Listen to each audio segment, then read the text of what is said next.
আসসালামু আলাইকুম, কেমন আছেন সবাই? যে যেখান থেকে দেখছেন, আশা করি সবাই অনেক ভালো আছেন। আজকে বানাবো অনেক মজার একটা চা। আর চা তো কম বেশি সবাই অনেক পছন্দ করে।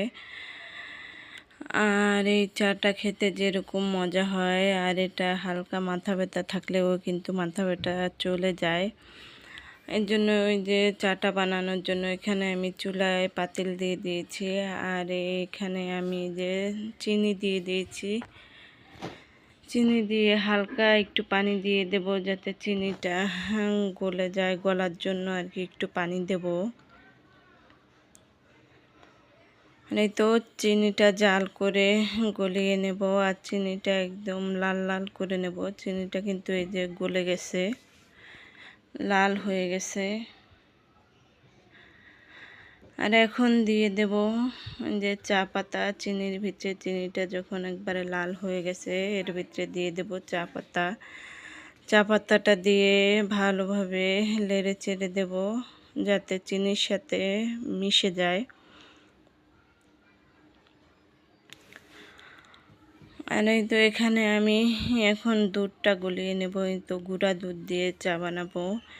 এই তো মগে পানি দিয়ে আমি একটু দুধটা গলিয়ে নেব এখানে।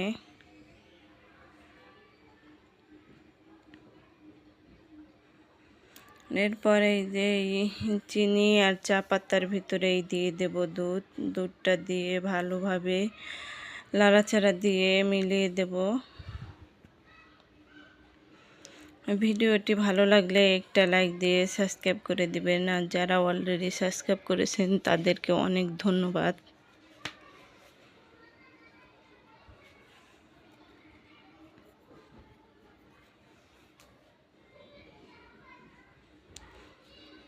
এরপর এখন দিয়ে দেব কিছু 2-1টা গরম মশলা, তেজপাতা আর আদা, এগুলো দিয়ে দেব। চার ভিতরে একটু ভালো করে নেড়েচেড়ে দিয়ে চাটা ভালো করে জাল করে নেব।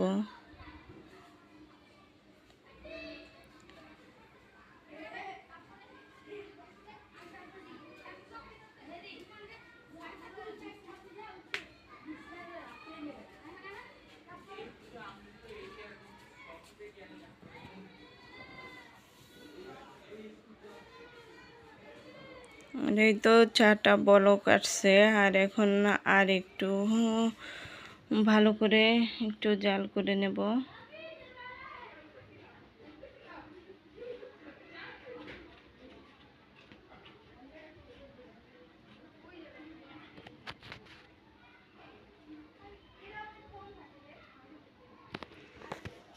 এই তো চাটা কিন্তু হয়ে আসছে। এখন এই যে চাটা নামিয়ে নেব।